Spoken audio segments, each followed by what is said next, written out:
नमस्कार साथियों मित्रों, हम लोग लेखपाल परीक्षा के लिए टेस्ट सीरीज़ देख रहे थे जिसमें शुरू के यूथ कॉम्पिटिटिव सेंटर पुस्तक के शुरू के तीन टेस्ट सीरीज हम लोगों ने देख लिए हैं।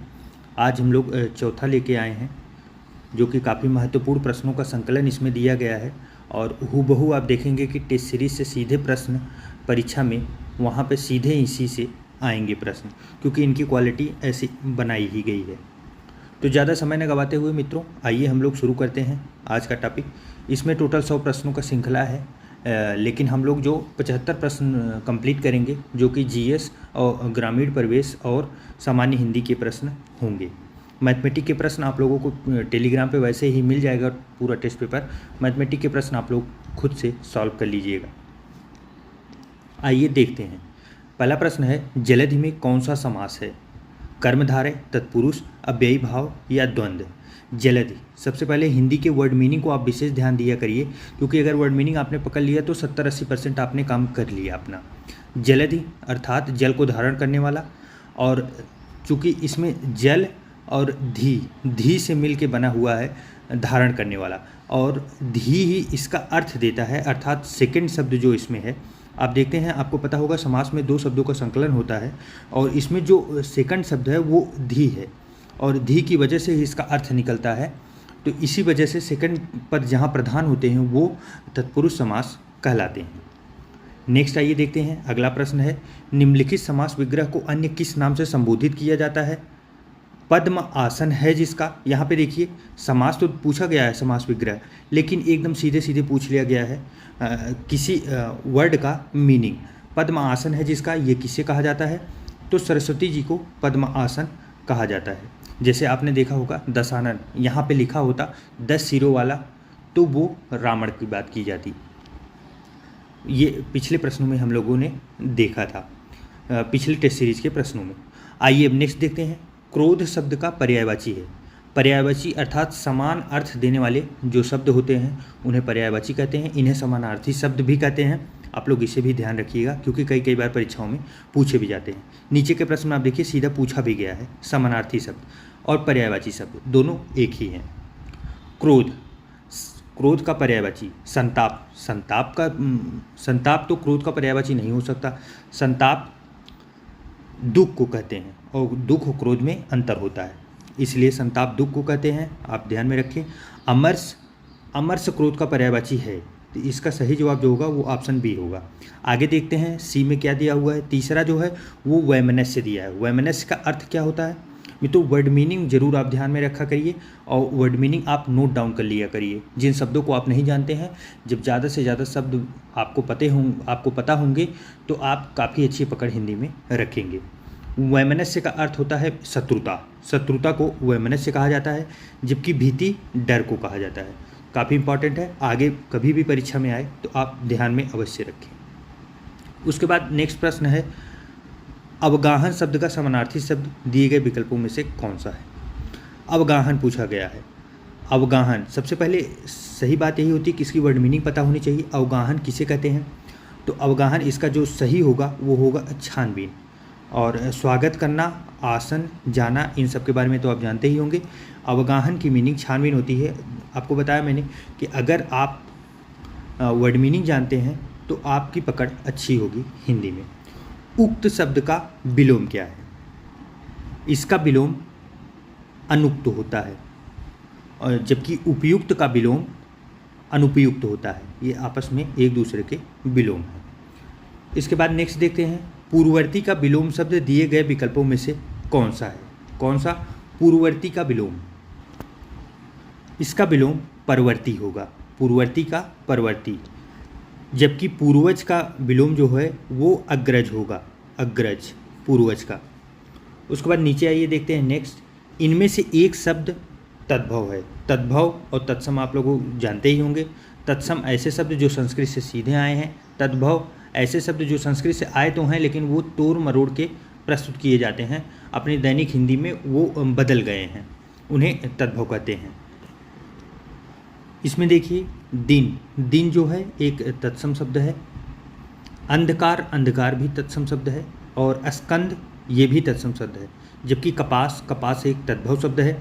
कपास का जो तत्सम होता है वो करपास होता है, करपास,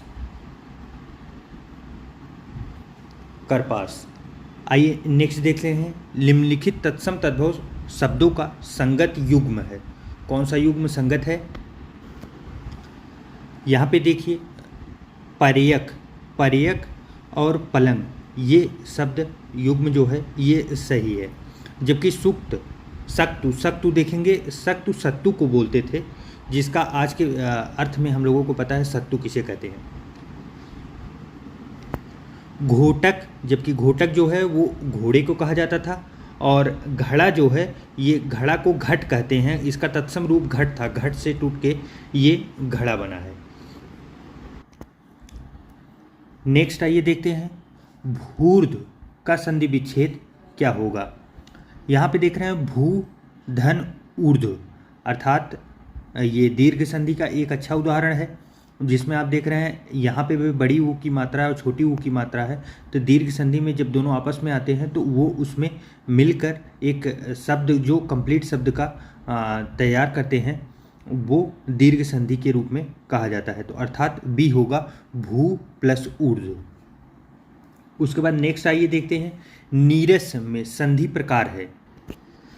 नीरस में विसर्ग संधि होगा, विसर्ग संधि, अर्थात इसको जब तोड़ के हम लोग देखेंगे, निह प्लस रस बराबर नीरस, सेम उसी प्रकार है जैसे निह प्लस रोग होता है निरोग के लिए। तो इसलिए ये विसर्ग संधि का अच्छा एग्जाम्पल है। आइए नेक्स्ट अब देखते हैं, जिसकी पूर्व से कोई आशा ना हो वाक्यांश के लिए उपयुक्त शब्द होगा। ये अनेक शब्दों के लिए एक शब्द दिया गया है। जिसकी पूर्व से कोई आशा ना हो, इसका मतलब होता है अप्रत्याशित, अप्रत्याशित। अब आप इसमें देखेंगे कि यहाँ वर्तनी की शुद्धि भी काफ़ी अच्छी तरीके से पूछ ली गई है। तो इसका सही जवाब जो होगा वो अप्रत्याशित डी वाला होगा। आप लोग ध्यान में रखिए, वर्तनी की दृष्टि से पूछा जा सकता है। नेक्स्ट आइए देखते हैं, जो हर समय दूसरों की बुराइयां खोजता हो उसे कहते हैं, उसे छिंद्रान्वेषी कहते हैं। छिंद्रान्वेषी, जो दूसरों की बुराइयां हमेशा खोजता है। आप लोगों को पता होगा बहुत से लोग पास पड़ोस में रहते हैं जो हमेशा ध्यान रखते हैं किसी दूसरे के अंदर कमियां निकालने के लिए, तो उन्हें छिंद्रान्वेषी कहते हैं। आप संबोधित भी कर सकते हैं उनसे, बस अपना संबंध बना के रखें, हो सकता है कुछ लफड़ा भी हो जाए। आलोचक, आलोचक एक पॉजिटिव शब्द है, काफ़ी अच्छा शब्द है, आप इसे ध्यान में रखें, इससे कन्फ्यूज बिल्कुल भी ना हो। आलोचक मतलब ये समालोचना होती है, अर्थात आपके गुणों की बात की जाएगी और आपके अवगुण जो होंगे दोनों बात की जाएगी। आलोचना इसलिए अच्छे शब्द होते हैं, लेकिन छिंद्रान्वेषी ये हमेशा निगेटिव मायने में ही प्रयोग किया जाता है। नेक्स्ट आइए देखते हैं, आधा बाटे रेवड़ी मुहावरे का अर्थ क्या होगा। अंधा बाटे रेवड़ी, माफ कीजिएगा, अंधा बाटे रेवड़ी। विकलांग व्यक्ति का शोषण करना, ऐसा तो नहीं हो सकता, ये बिल्कुल गलत है। ऐसे प्रश्न आप ऑप्शन से भी देख सकते हैं, क्योंकि अगर आपको ऐसे नहीं समझ में आ रहा है तो आप ऑप्शन देखिए, वहाँ पे कन्फ्यूजन आपके क्लियर हो जाएगा। अपनों को लाभ पहुँचाना, हाँ ऐसा हो सकता है। अपना ही हित करना, ये नहीं हो सकता, क्योंकि अपना हित करना आपको पता होगा कि अपना उल्लू सीधा करना, ऐसे प्रश्न ऐसे मुहावरे इसके लिए बनते हैं। अंधेर मचाना, ऐसा भी नहीं है। तो इसका सही जवाब जो होगा वो अपनों को लाभ पहुंचाना, अंधा बाटे रेवड़ी। नेक्स्ट आइए देखते हैं, चिकना घड़ा होना का क्या तात्पर्य है। इसका तात्पर्य है निर्लज्ज होना, चिकना होना नहीं होगा। आप ये ऑप्शन तो सीधे काट सकते हैं। समृद्ध होना, ऐसा हो सकता है। भयभीत होना, ये भी बिल्कुल नहीं था। तो इसमें आप देख सकते हैं, अगर आपको कुछ भी नहीं पता है तब भी बी सी में से आप कहीं न कहीं एक ऑप्शन लगा सकते हैं, जबकि सही जवाब इसका जो है वो निर्लज्ज होना। उसके बाद नेक्स्ट आइए देखते हैं, निम्नलिखित में से एक वाक्य अशुद्ध है। हम लोग आपका आभार मानते हैं। तुमने उसे बैठने को क्यों नहीं कहा। अगले शनिवार को शीला छुट्टी पर रहेगी, वह कमरे में जाकर सो गया है। तो इसमें आप देखेंगे, अगर अशुद्धि पकड़ेंगे तो सबसे ज़्यादा अशुद्धियों के प्रश्न यहीं से आते हैं कि जितनी आवश्यकता होती है शब्दों की उससे अधिक होते हैं। तो यहाँ पे आप देखेंगे लोगों की ज़रूरत यहाँ पे बिल्कुल नहीं थी। हम आपका आभार मानते हैं, ये बात पर्याप्त था। यहाँ लोग लगाने की आवश्यकता बिल्कुल भी नहीं थी। ये इसी की वजह से अशुद्ध है। नेक्स्ट आइए देखते हैं, किस वाक्य में बाकी सभी शब्द जो थे वो शुद्ध थे। किस वाक्य में वर्तनी संबंधी अशुद्धि है? वर्तनी अशुद्धि काफ़ी टफ टॉपिक माना जाता है हिंदी का। इस पर आप विशेष ध्यान दीजिएगा, क्योंकि यहाँ से भी प्रश्न एक दो तो सीधे बनेंगे जो काफ़ी परीक्षा में फंसाने लायक प्रश्न बनते हैं। इसमें आप देखिए, यह उच्च कोटि का ग्रंथ है, इसमें कहीं भी कोई अशुद्धि नहीं है, ये सही है। बच्चों को मेरा आशीर्वाद देना, ये इसमें ये पूरा लाइन तो सही है, लेकिन इसमें अगर वर्तनी की दृष्टि से आप देखेंगे तो आशीर्वाद गलत लिखा गया है। आशीर्वाद में ये बड़ी ई की मात्रा होती है, जिसे अगर आप लिखना चाहें ऐसी शुद्धियों को पकड़ने के लिए आप सीधा लिखा करें। अगर आप लिखेंगे तो आसानी से पकड़ लेंगे। आशीर्वाद देना, तो इसका सही जो जवाब जो होगा वो ऑप्शन बी होगा, बच्चों को मेरा आशीर्वाद देना। नेक्स्ट है, निम्नलिखित में से कौन सा शब्द पुल्लिंग है? इसमें देखिए, भवदीया जो है ये स्त्रीलिंग शब्द है, जबकि डिबिया ये भी स्त्रीलिंग है, साध्वी ये भी स्त्रीलिंग है। इसका जो सही जवाब होगा वो संचालक होगा, क्योंकि ये संचालक जो है ये पुल्लिंग शब्द है और इसका स्त्रीलिंग जो होगा वो संचालिका होगा। तो इसका सही जवाब होगा ऑप्शन नंबर डी। नेक्स्ट आइए देखते हैं, आज हर कोई मानसिक रूप से बीमार दिखता है। इस वाक्य में हर कोई किस प्रकार का शब्द है? इसमें हर कोई जो है वो सदैव एक वचन का शब्द है। तो इसका सही जवाब जो होगा वो ऑप्शन नंबर डी होगा। मैं प्रतिदिन दूध पीता हूँ, वाक्य में रेखांकित शब्द में कारक है। कारक बताना है किसका? कारक हमें दूध का बताना है। दूध जो है ये कर्म कारक है। वह कारक जो क्रिया से प्रभावित होता है उसे कर्म कारक कहते हैं। इसका कारक चिन्ह को होता है। जैसे अगर आप कोई शब्द बनाएंगे कि मैं प्रतिदिन दूध पीता हूँ, इस वाक्य में मैं कर्ता होगा, पीता जो है वो क्रिया होगा, जबकि दूध कर्म और तथा प्रतिदिन जो है ये विशेषण होगा। तो इसलिए यहाँ पे दूध जो है वो कर्म कारक में है। नेक्स्ट आइए देखते हैं, निम्नलिखित में कौन सी वर्तनी शुद्ध है? वर्तनी से देखिए प्रश्न काफ़ी अच्छे आ रहे हैं। तो यहाँ आपको बताना है कि अक्षुद्ध कैसे लिखा जाता है। तो इसका सही जवाब जो होगा वो ऑप्शन नंबर ए होगा। आप लोग कमेंट में ज़रूर बताइएगा कि आप लोगों के कितने प्रश्न कौन से सेक्शन से सही हुए हैं। नेक्स्ट देखते हैं, इन नामों में किसकी वर्तनी अशुद्ध है? तो इसमें बताना है किसकी वर्तनी अशुद्ध है। मैथिली शरण, सच्चिदानंद, मांडवी, राहुल सांकृत्यायन। तो देखिए इसमें मैथिली शरण जो है ये अशुद्ध है, क्योंकि मैथिली शरण ऐसे नहीं लिखा जाता। मैथिली शरण को मैथिली शरण कहते हैं, अर्थात ये थी के ऊपर भी छोटी ई की मात्रा रहेगी। मैथिली शरण गुप्त ऐसे लिखा जाएगा। बाकी सभी सही हैं और सभी वर्तनी शुद्धि के रूप में आ चुके हैं, इसलिए सभी प्रश्नों को विशेष ध्यान रखें, सभी ऑप्शन को याद रखें। नेक्स्ट आइए देखते हैं, निम्नलिखित में से कौन सा शब्द गो का अर्थ नहीं है? गो का अर्थ क्या नहीं होता ये बताना है हमको। सबसे पहले देख लेते हैं गो का अर्थ होता कौन कौन सा है। तो गो गाय को भी कहते हैं, काफ़ी इंपॉर्टेंट है, आप लोगों को पता होगा एंशियंट ज़माने में गाय को गो कहा जाता था। गो का अर्थ नदी भी होता है और इंद्रिय भी होता है, जबकि गज जो है, गज गो का अर्थ नहीं होता। गज जो है ये हाथी को बोलते हैं। उसके बाद आगे जो है नेक्स्ट 3 प्रश्न गद्यांश पे दिए गए हैं, ये गद्यांश पढ़ना है, उसके बाद उसके उत्तर आपको देने हैं। मित्रों, ऐसे प्रश्नों को सॉल्व करने के लिए आप देखेंगे काफ़ी बड़े बड़े प्रश्न आपको दिखेंगे, लेकिन ये बहुत सरल प्रश्न होते हैं। सबसे पहले आप जाइए और पढ़िए, देखिए पूछा क्या गया है। जैसे 23 क्वेश्चन दिया गया है, उपरोक्त गद्यांश का समुचित शीर्षक पूछा गया है। शीर्षक पे विशेष ध्यान दीजिए, क्योंकि यहाँ पे शीर्षक की बात की जा रही है, तो इसलिए आप शीर्षक पे ध्यान दीजिए कि क्या हो सकता है, इसलिए पढ़ते समय आप उसको ध्यान में रखेंगे। उसके बाद फिर उपरोक्त गद्यांश का संक्षेपण दिया गया है, अर्थात अगर पूरे गद्यांश की मीनिंग हम जान गए तो उसे छोटे शब्दों में बता सकते हैं कि इसमें क्या दिया गया है। और उसके बाद जो इसका लास्ट शब्द है वो पूछा गया है कि यथार्थ की प्राप्ति में प्रमुख बाधा क्या है, मतलब ये सीधे गद्यांश से प्रश्न उठाए गए हैं। तो 3 प्रश्न ऐसे दिए गए हैं। अब आप गद्यांश जब पढ़ेंगे तो आपको आसानी होगी कि कौन कौन से प्रश्नों का उत्तर क्या हो सकता है।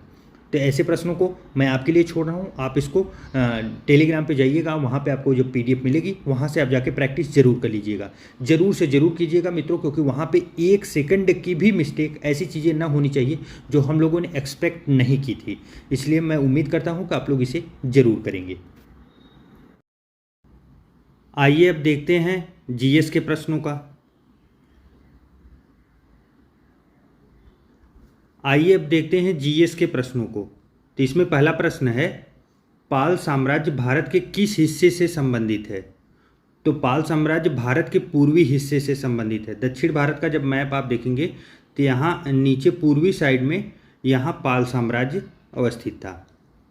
पाल साम्राज्य अगर वर्ष काल देखें तो ये 750 से 1174 ईस्वी तक था और गोपाल इसके संस्थापक थे। नेक्स्ट आइए देखते हैं, निम्नलिखित में से किस मुगल शासक ने अंतोगत्वा मेवाड़ के शासक महाराणा प्रताप सिंह के पुत्र राणा अमर सिंह के साथ एक समझौता किया था? अमर सिंह के साथ समझौता कौन किया था? तो ये जहांगीर के द्वारा किया गया था। नेक्स्ट आइए देखते हैं, भक्ति आंदोलन के उत्तर भारत में आने का श्रेय इनमें से किसको जाता है? ये काफ़ी इंपॉर्टेंट प्रश्न है, महत्वपूर्ण है, क्योंकि यूपी की दृष्टि से भी ये प्रश्न काफ़ी महत्वपूर्ण बन जाता है। इसमें जो हम लोगों का सही जवाब होगा वो होगा रामानंद, चूँकि इनका जन्म जो है इलाहाबाद में हुआ था और इन्होंने ही भगवान राम के प्रति प्रेम का भाव जो है इन्होंने ही सबसे पहले दिखाया था। और ये सबसे बड़ा फैक्ट इनका आप ये जान लीजिए कि कबीर दास के ये गुरु रह चुके हैं। उसके बाद नेक्स्ट आइए देखते हैं, गदर क्रांति आरंभ होने का सबसे प्रमुख कारण क्या था? तो ये गदर क्रांति जो हुई थी ये आधुनिक भारत और ख़ास करके फ्रीडम मूवमेंट से लिया गया प्रश्न है। तो गदर क्रांति जो उस समय हुआ था उसका मुख्य कारण जो ऑप्शन नंबर सी है, कामागाटामा मारू घटना, ये कब हुई थी? ये 1914 में हुई थी। इसमें हुआ क्या था, एक्चुअली एक जहाज़ था कामागामाटारू नाम से, ये कनाडा गया था जिसमें भारतीय बैठे हुए थे। भारतीयों को वहाँ उतरने के लिए आदेश नहीं मिल पाया था, वहाँ की सरकार ने इन्हें रोक दिया था कि कोई यहाँ पे हमारी ज़मीन पे नहीं उतरेगा। इसी के प्रकरण में ये गदर क्रांति जो है वो चलाया गया था।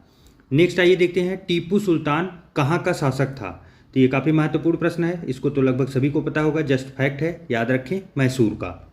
नेक्स्ट है, अंडमान और निकोबार द्वीप समूह भारत का एक संघ शासित प्रदेश है।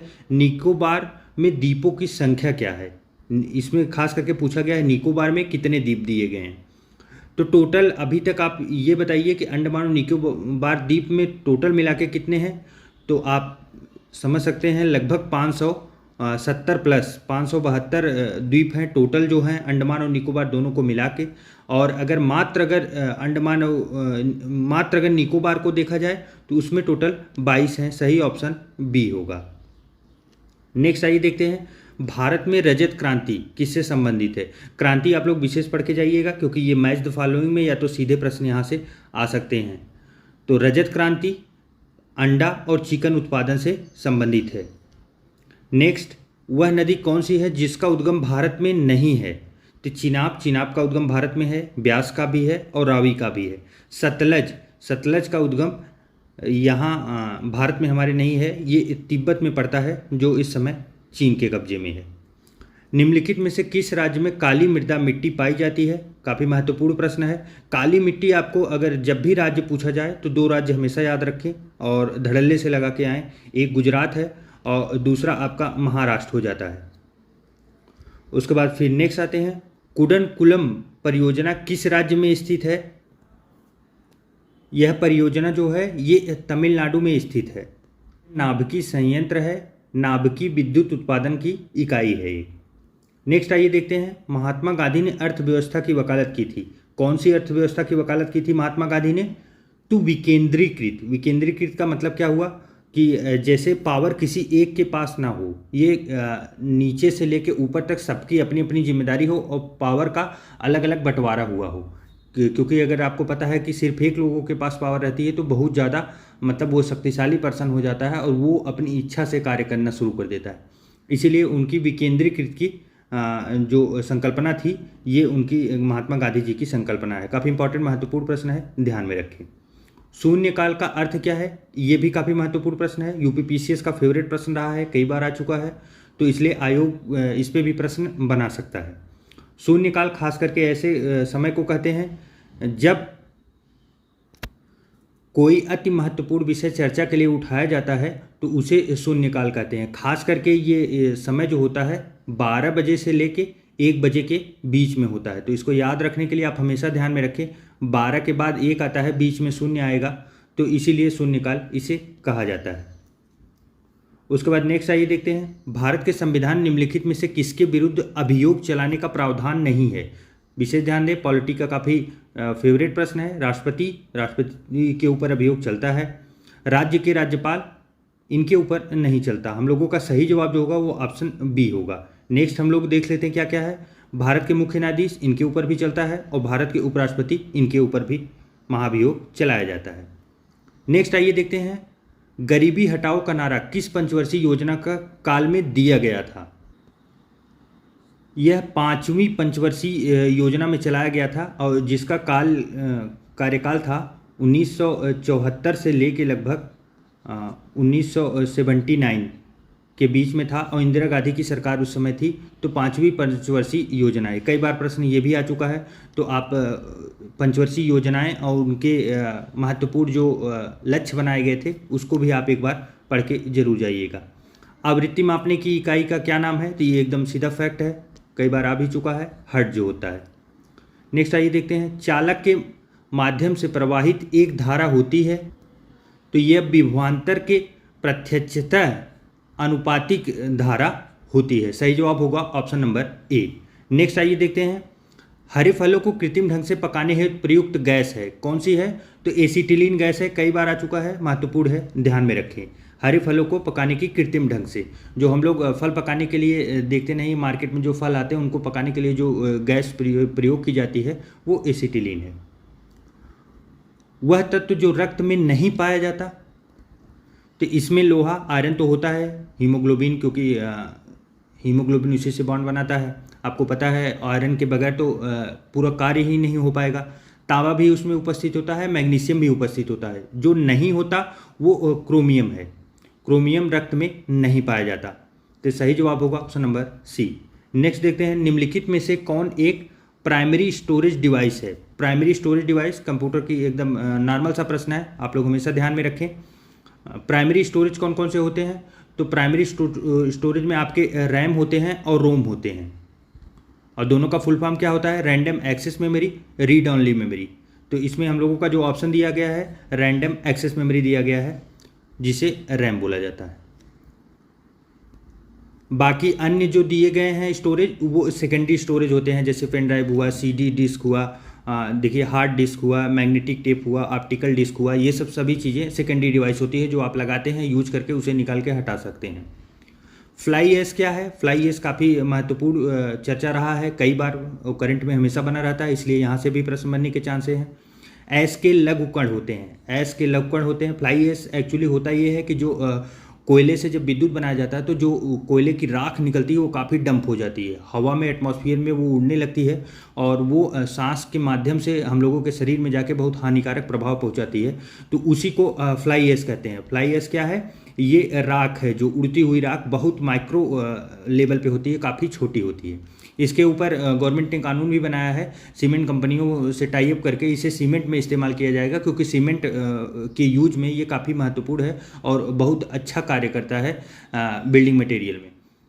तो ये रहा फ्लाई ऐश। नेक्स्ट आइए देखते हैं, जल्लीकट्टू के साथ जुड़ा हुआ है, ये पूछा गया है जल्लीकट्टू किस राज्य के साथ जुड़ा हुआ है, तो काफ़ी महत्वपूर्ण ये भी प्रश्न है। राज्य नहीं, त्यौहार पूछा गया है, पोंगल त्यौहार, और इसका राज्य भी महत्वपूर्ण है, आप लोग ध्यान में रखिए। जो इसका राज्य है वो तमिलनाडु है। तमिलनाडु में पोंगल त्यौहार पे जल्लीकट्टू मनाया जाता है। इसके साथ भी एक बड़ी अच्छी कहानी है कि जल्लीकट्टू जो है ये बैल जो होते हैं, बैल के जो सींग होती है उनकी, उसकी सींग पे सिक्कों के गट्ठर बांध दिया जाता है जो मजबूत बैल होते हैं उनके, और उसके बाद ये खेल शुरू होता है और उस बैल को काबू करके वो सिक्का जो निकाल लेता है उसे विजेता मान लिया जाता है। तो इसके ऊपर एक बार सुप्रीम कोर्ट ने बैन भी लगाया था, लेकिन फिर वहाँ से अधिवाचन दे के गवर्नमेंट वहाँ से फिर से वापस से चलाने का प्रयास की है, इसलिए विवादों में हमेशा बना रहता है। तो इसको आप याद रखें। The test of my life, ये पुस्तक किसकी है? तो ये पुस्तक है युवराज सिंह की। इन्होंने, आपको पता है, ये कैंसर से काफ़ी अच्छे लड़े थे और वापस से फिर फील्ड में पहुँचे। हम लोगों के बीच एक अच्छा उदाहरण है इनका। तो ये उन्हीं के ऊपर पुस्तक है, ये भी आ सकता है, इम्पॉर्टेंट है। 17-18 सितंबर 2021 के बीच पोषक हितधारक महासम्मेलन 3.0 का आयोजन कहाँ पर किया गया? तो ये हैदराबाद में किया गया। इसका सही जवाब होगा ऑप्शन बी। ऐसे करंट अफेयर थोड़ा सा ध्यान में रखें, काफ़ी पुराना करंट अफेयर है, अब तो अपडेट आ गए हैं, अपडेट आप लोग पढ़ते रहिए। लेकिन ये भी एक बार ध्यान में रखें क्योंकि यहाँ से भी प्रश्न बनाए जा सकते हैं। 26 से 29 सितंबर 2021 के बीच विजय संस्कृत महोत्सव का आयोजन किस शहर में किया गया? तो ये कोलकाता में किया गया। नेक्स्ट आइए देखते हैं। 20 से 23 सितंबर 2021 को विश्व आर्थिक मंच का वार्षिक सतत विकास प्रभाव शिखर सम्मेलन का आयोजन कहाँ संपन्न हुआ? तो आयोजन से प्रश्न सीधे बनते हैं, तो ऐसे सभी आयोजन आप करंट अफेयर से ध्यान में रखिए। तो ये सतत विकास प्रभाव शिखर सम्मेलन जो है ये जिनेवा में हुआ था। नेक्स्ट आइए देखते हैं। महाजनी प्रथा का सर्वप्रथम उल्लेख निम्नलिखित में से किस प्राचीन ग्रंथ में हुआ है? काफ़ी महत्वपूर्ण प्रश्न है। तो इसका सही जवाब होगा शतपथ ब्राह्मण। शतपथ ब्राह्मण जो है ये यजुर्वेद का ब्राह्मण ग्रंथ है और सबसे प्राचीन ग्रंथ है, और इसके जो लेखक थे याज्ञवल्क्य जी थे, तो इसलिए महत्वपूर्ण है, आप ध्यान में रखें। किसान चैनल का प्रधानमंत्री द्वारा कब उद्घाटन किया गया? तो ये 26 मई 2015 को किया गया था। ये काफ़ी महत्वपूर्ण है। ऐसे प्रश्न पीछे से भी उठाए जा सकते हैं, तो ऐसे सिर्फ करंट अफेयर पे बेस नहीं है, तो ये महत्वपूर्ण प्रश्न है, आप इसे ध्यान में जरूर रखें। पूसा रूबी किसकी उन्नत किस्म है? तो यह टमाटर की प्रजाति है। ये नई दिल्ली में स्थित जो भारतीय कृषि संस्थान है उसके द्वारा ये विकसित किया गया है। काफ़ी जल्दी पकने वाला टमाटर है, तो उसी की एक प्रजाति है। जनगणना 2011 के अनुसार ग्रामीण भारत की आबादी है तो 83.3 करोड़, जिसे अगर परसेंट में देखना चाहें तो 68.89%। ये काफ़ी महत्वपूर्ण है। जनगणना आप लोग पढ़ के जाइएगा, जनगणना से आपको सीधे प्रश्न 2-3 मिलेंगे। फिर उसके बाद आइए नेक्स्ट देखते हैं। पित्त क्रांति किससे संबंधित है? पित्त क्रांति को ही पीली क्रांति कहते हैं, और पीली क्रांति आपको पता है तिलहन उत्पादन से होती है, तो सही जवाब होगा ऑप्शन नंबर बी। दुग्ध उत्पादन जो है ये श्वेत क्रांति से है, जबकि मछली जो है ये नीली क्रांति से लिया गया है, और खाद्यान्न उत्पादन हरित क्रांति आप लोग पता है ग्रीन रिवोल्यूशन होता है। तो इसका जो सही जवाब होगा वो होगा ऑप्शन नंबर बी, तिलहन उत्पादन। नेक्स्ट आइए देखते हैं। विश्व में केला का सर्वाधिक उत्पादक देश कौन सा है? तो इसमें भारत प्रथम है। महत्वपूर्ण है भारत, क्योंकि जहाँ प्रथम रहता है तो वो इंपॉर्टेंट प्रश्न बन जाते हैं, तो इसे ध्यान में रखें, भारत है। द्वितीय नंबर पे कौन है? तो चाइना। चाइना आपको पता है या तो पहले पे रहेगा या तो दूसरे पे, बहुत सी चीज़ों में। उत्तर प्रदेश राज्य के वित्तीय स्वास्थ्य की देख रेख तथा सरकारी लेन देनों में पारदर्शिता लाने के लिए कौन सी वेबसाइट तैयार की गई है? तो ये वेबसाइट है कोसवानी, जो सरकारी लेन देन चीज़ों के स्वास्थ्य की खरीदारी होती है उसको पारदर्शी बनाने के लिए ऐसी वेबसाइट का उपयोग किया जा रहा है। हाल ही में केंद्र सरकार को प्रस्तुत की गई सी रंगराजन की रिपोर्ट के अनुसार कोई व्यक्ति जो ग्रामीण क्षेत्र में कितने रुपए से अधिक खर्च करता है तो उसे गरीब नहीं समझा जाएगा। तो इस प्रश्न में आप देखिए कई प्रकार के प्रश्न समाहित है। सबसे पहला तो ये है कि सी रंगराजन की रिपोर्ट किससे संबंधित है? प्रति व्यक्ति ग्रामीण क्षेत्रों में जो कितने, मतलब गरीबी रेखा से, और खास करके प्रति व्यक्ति जो ग्रामीण या शहरी क्षेत्रों में कितने पैसे खर्च करते हैं। तो सी रंगराजन रिपोर्ट किससे संबंधित है? गरीबी रेखा से संबंधित है। पहला प्रश्न ये बन गया। दूसरा, उन्होंने कितना रुपए निर्धारित किया है ग्रामीण क्षेत्रों के लिए? तो आइए देखते हैं इसका ऑप्शन। इसका सही जवाब जो होगा वो 32 रुपये होगा। काफ़ी महत्वपूर्ण है, और 32 रुपये से अधिक जो दिन भर में खर्च करता है वो गरीबी रेखा के ऊपर है। आप इमेजिन कीजिए 32 रुपये में क्या मिलता है? भरपेट तो भोजन नहीं मिल पाता, भरपेट क्या कुछ नहीं मिल पाता। फिर भी ये कैसे रिपोर्ट बनाते हैं समझ में ही नहीं आता। ये ग्रामीण क्षेत्र है, जबकि अगर शहरी क्षेत्र का भी इसी समय आप लोग याद रखिए, ये 43 है शहरी क्षेत्र का। तो आप सही जवाब इसका ऑप्शन नंबर ए होगा। और शहरी क्षेत्र का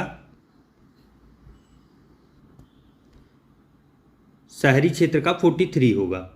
उत्तर प्रदेश की प्रमुख व्यावसायिक फसल कौन सी है? तो उत्तर प्रदेश की प्रमुख व्यावसायिक फसल जो है वो गन्ना है। महत्वपूर्ण, थोड़ा ब्लर है लेकिन मैं आपको बोल दे रहा हूँ, आप सुन लीजिए, गन्ना है।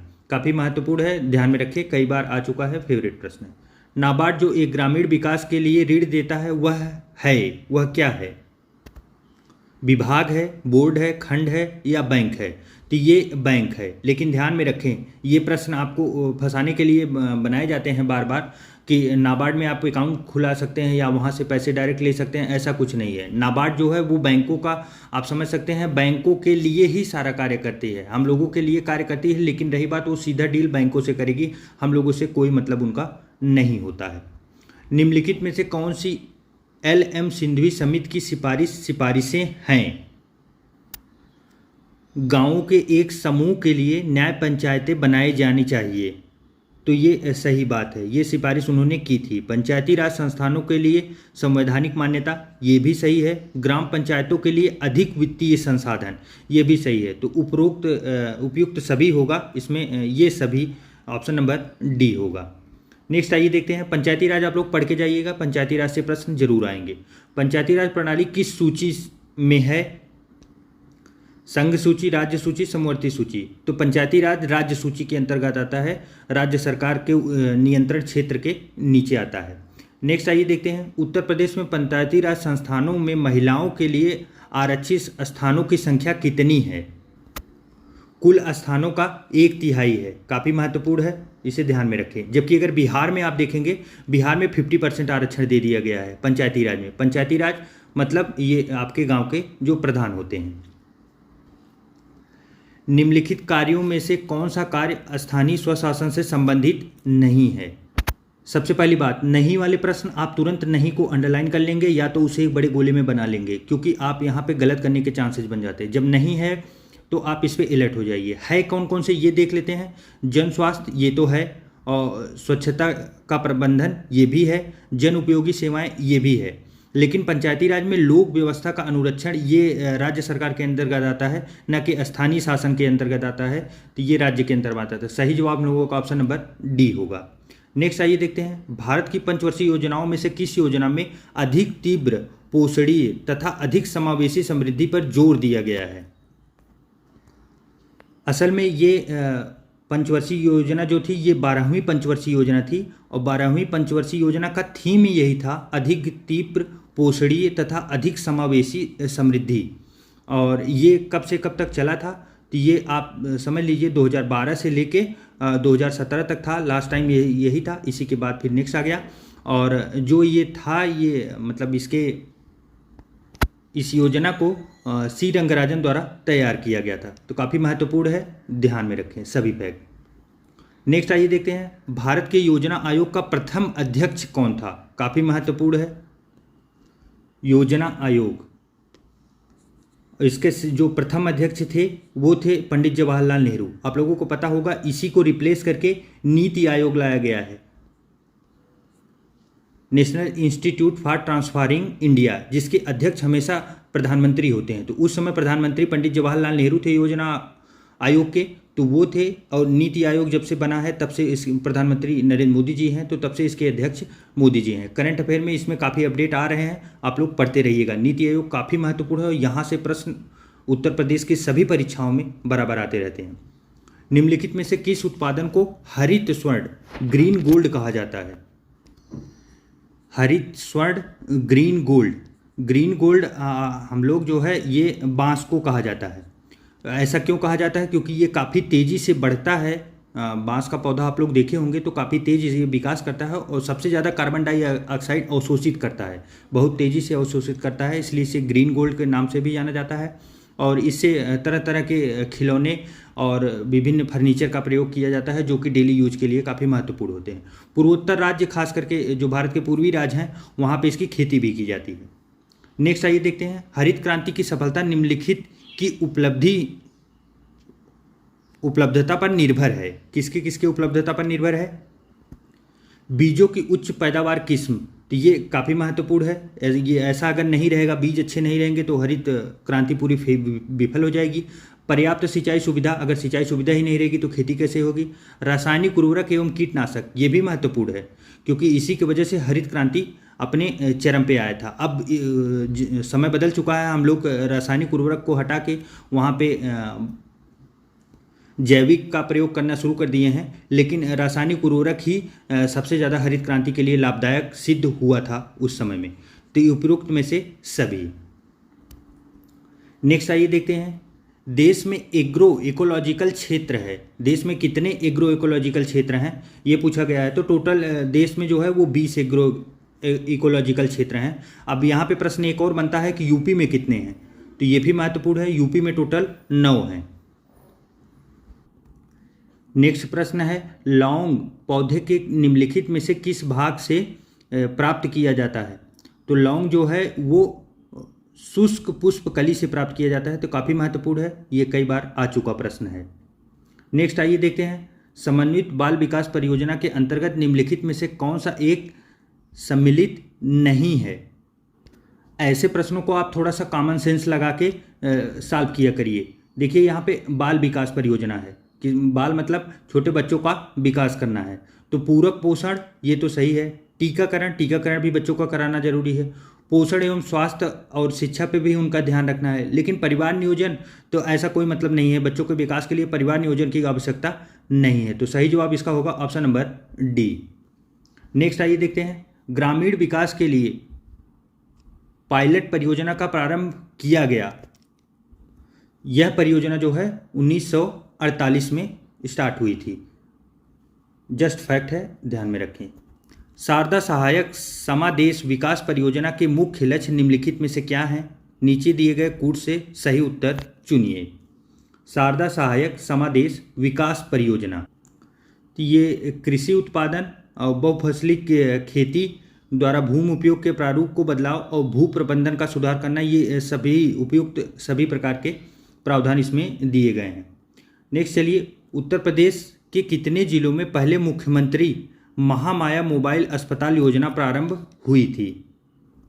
तो ये 15 जिलों में। उत्तर प्रदेश राज्य कब अस्तित्व में आया था, काफ़ी महत्वपूर्ण प्रश्न है। इसका सही जवाब होगा 1 अप्रैल 1937 को अस्तित्व में आया था। चूँकि यूपी की परीक्षा है तो यूपी के प्रश्न सीधे पूछे जा सकते हैं। और यूपी के बारे में एक और महत्वपूर्ण फैक्ट आप लोग ध्यान में रखिए कि 24 जनवरी को उत्तर प्रदेश दिवस के रूप में मनाया जाता है, उत्तर प्रदेश दिवस के रूप में। इस प्रकार मित्रों हम लोगों का जो प्रैक्टिस सेट था वो प्रैक्टिस सेट नंबर 4 कंप्लीट हुआ। इसकी PDF आप लोगों को टेलीग्राम चैनल पर मिल जाएगी। कैसा लगा ये प्रयास आप लोग कमेंट करके ज़रूर बताइएगा।